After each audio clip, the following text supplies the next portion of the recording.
خپل سبوت ننګرهار او عمر می 14 کاله دی. همدارنګه مکتب وایم او د هغې سره تفسیر د قرآن او نور د آی ټي کتابونه وایم. ټیک ده. او تاسې خبره وکړه چې دا څرنګه وشو، نو دا خو د الله پاک ورکړه ده او محنت پکار دی ورته. صحیح ده. سباوون پیدایش د کوم ځای دی او بیا د زده کړه دوسه پورې چې کوم سکول کې دا کوم ځای زده کړه شوې ده؟ سکول د کوم ځای ویلی دی؟ پیدایش خو مې په پېښور کې شوی دی. زمونږ چې کوم فیملی ده، زمونږ چې کوم خاندان دی، هغه تقریبا د 23 کالونه دلته اوسېږي او ټولې زده کړې مې هم دلته پېښور کې کړې دي، په پرایویټ او په نجي پوهنتون او په مکتبونو کې. صحیح ده. دغه وړاندې په خبرو اترو کې تاسو وایي چې زما یو دوه میدانونه داسې دي چې پای کې ډېر زیات پوهېږم چې پکې یو کمپیوټر سیسټم تاسو یاد کړو، بل مې یاد کړو. دغه راته لږ ووایي چې په څه کې ډېره پوهه ده او دغه لکه په سکول کې زده کړه ده که نه د سکول نه بهر تللی خپل شوق مو؟ دغه راته لږ ووایي. داسې که چیرې وګورئ زموږ په مکتبونو کې نن سبا مطلب ټیکنالوجي یعنې دومره زیاته نه استعمالیږي، د هغې نه کار نه اخیستلی کېږي، صرف کتابونه دي او نورې طریقې دي. نو چې دا د انفارمیشن ټیکنالوجي په باره کې او د فریلانسینګ دا سیکټر چې کوم دی یا د سایبر سپیس چې کوم مطلب دا ټول سیکټرز دي، په دې کې ما په خپله فریلانسینګ کې سپیشلایزیشن لرم. همدارنګې زموږ یو نیټورک دی په خیبر پختونخوا کې او په ټول پاکستان کې، او همدارنګه روپرو زموږ نیټورک او زموږ چې کوم دا ګروپ دی دا لګیا دی افغانستان ته هم خورېږي لګیا ده. پوهنتونونو ته هم ته تللی؟ هلته چې اورېدلي مې چې لیکچر دی ورکولی خلکو ته، که دا راته کومو کومو ته تللی پس د لیکچر ورکولو دا کم کچې خلکو ته لیکچر ورکولی؟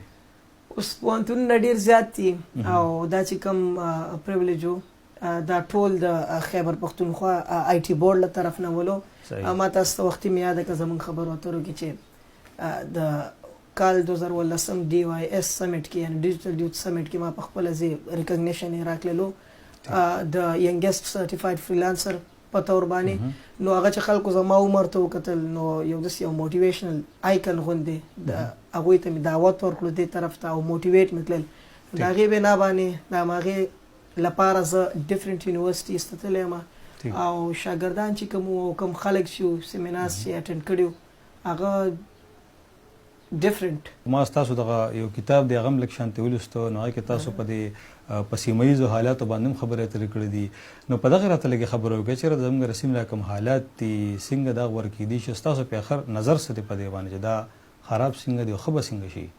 زموږ خو نظر یعنې ډېر زیات ساده دی، ډېر زیات سمپل دی او ډېر زیات اسانه دی، ځکه چې یو ملک د بل ملک سره اړیکې چې کومې هغه په دوه طریقو باندې یا په دوه ټایپس باندې، یو حکومتي اړیکې وي او بل د عوامو روابط یو بل سره. نو ولسي اړیکې چې کومې دي هغه موږ له پکار ده چې هېڅکله هم په هغې کې باید موږ خلیج پیدا نه شي او باید یو بل سره مینه ولرو، ځکه چې د نور چې کوم دا فارن پالیسیز دي او دا کوم چې د حکومتیانو کوم د حکومتونو چې کوم پالیسیز دي یعنې هغه که زه تاسو یو مثال درکړم چې هغه د A نه والا تر Z پورې وي، صحیح ده، خو په دې کې دا Z نه وي، دا د A نه والا تر Y پورې وي او همدارنګې تاویږي را تاویږي.